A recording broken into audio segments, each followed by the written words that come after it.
शालेय जीवनामध्ये असे काही प्रसंग असतात, त्या प्रसंगातून अनेक नवीन गोष्टी आपण शिकत असतो.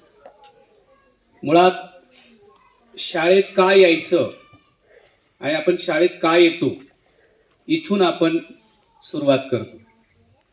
जर आपल्याला शाळेत नवीन काहीतरी रोज शिकायला मिळत असेल आणि आपण जे दप्तर घेऊन येतो त्या दप्तरात केवळ सरकारनं दिलेली पुस्तकं आणि आईवडिलांनी दिलेली वही पेन हेच घेऊन येणं आणि जाणं करत असू तर निश्चित आपण शिक्षण घेत नाहीत असं मला वाटतं.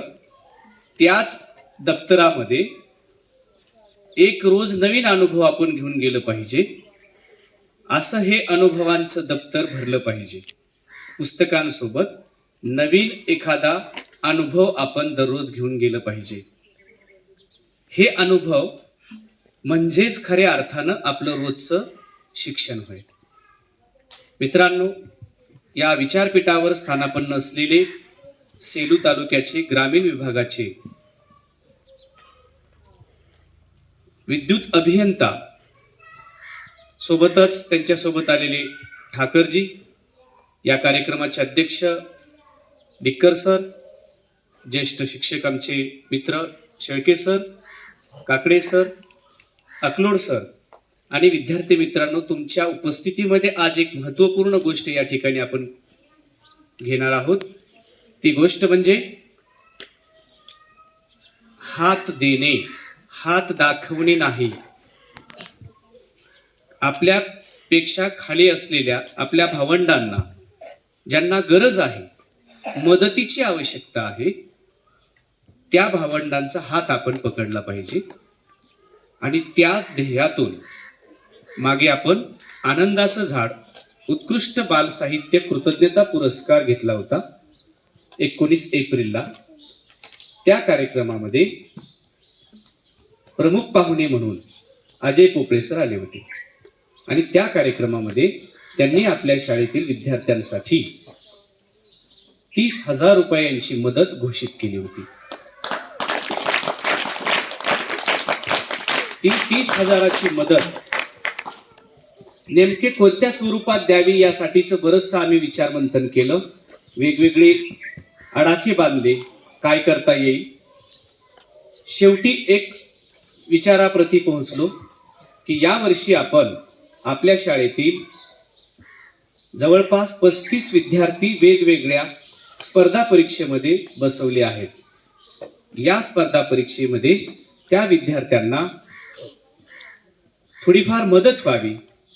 त्याची फीस असेल, त्याचे पुस्तकं असतील, वह्या असतील, प्रश्नपत्रिका असतील, त्या स्पर्धा परीक्षेसाठी लागणाऱ्या साहित्य म्हणा किंवा इतर दुसरी गोष्ट म्हणा, यासाठी ती निधी आपण त्या विद्यार्थ्यांना देण्यात यावा असा ठराव करण्यात आला.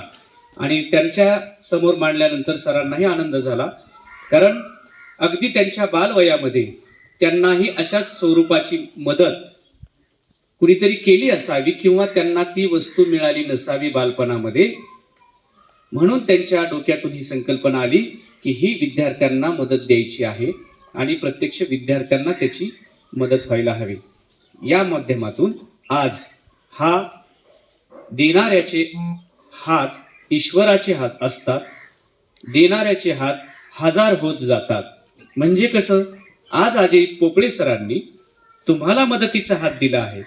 35 मुलांना किंवा 30 मुलांना जे काही असतील, तर त्या 30 मुलांना हात दिला अजय सरांनी.